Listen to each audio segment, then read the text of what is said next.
In this video, I will be testing LED projector Crenova XPE660 for home use. I have been using professional projectors since early 2000s, mostly for art installations. These were high-end DLP projectors, too expensive to buy and use in home settings for binge-watching TV series. So I was curious to see how good these low-cost LED projectors are for TV show addict like myself. This is a 550 ANSI lumen projector, 2019 version, with support for 1080p resolution. More on that later. So why would I use 550 lumen projector rather than 3000 lumen DLP projector that I already have? First thing is the cost.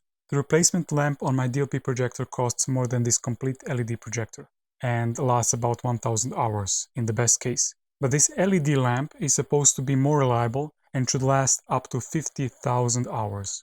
This projector is basically LED light source shining through an LCD screen, whereas DLP technology uses microscopic mirrors that don't produce colors but instead shine through a spinning wheel with red, green and blue filters.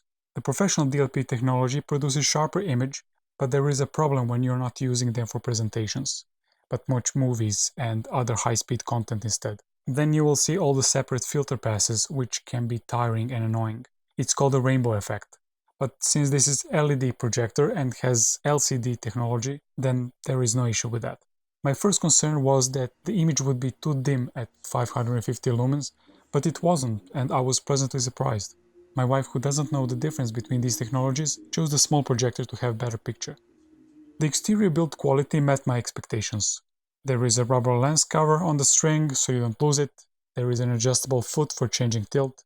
You can adjust focus on the projector by rotating the lens. There is no lens shift at this price point, but I was pleasantly surprised that there was a keystone correction, even though it is probably a softer one. Anyway, I will suggest keeping keystone at 0 for best possible quality and placing projector accordingly.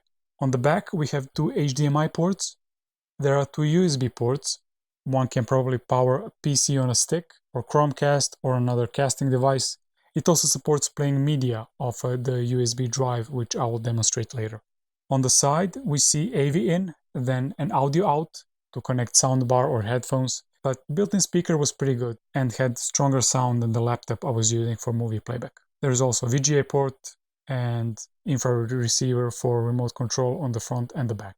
What bothered me a bit is that there are no standard ceiling mount holes on this projector, so if you decide to mount it on a ceiling upside down or a wall, you will need a shelf. Since I rent this place and cannot drill into the walls anyway, I decided to create a removable headboard shelf for less than $10 from an old shelf and over-the-door towel hanger, so we can watch movies in bed. In our setup, the distance between walls is 2.5 meters and the projection size is 1.7 meters at this distance. That's diagonal size, which is 70 inches. It would be impossible to get 70-inch TV at this price point. I have expected that an LED projector would run much cooler than this DLP with regular lamp, but it was still rather hot. So don't mount it at head height, as there is a heat coming up from the left side. Also, it wasn't as silent as I expected, but it wasn't too loud either. Now the resolution. They advertised that 1080p is supported. You can set it up on the computer to be 1080p, but native resolution is 1280 by 800. It is basically 720p resolution with some black bars. And I would prefer if I could set that in the projector. I suggest that you set your computer to that resolution instead, because if your computer is set to 1080p and it stretches whatever resolution the film is to 1080 and then it is downsampled to 720, then you will downgrade the picture quality a bit. So project at 720p and have the stretching happen only once, and even better if the video is at 720p. That being said, at this distance I didn't notice any quality degradation, and if I wanted a better quality then I'd have to get a proper projection screen, because the wall diffuses too much light for high resolution to matter. I have also tested it with a Chromecast, playing Netflix series from the phone.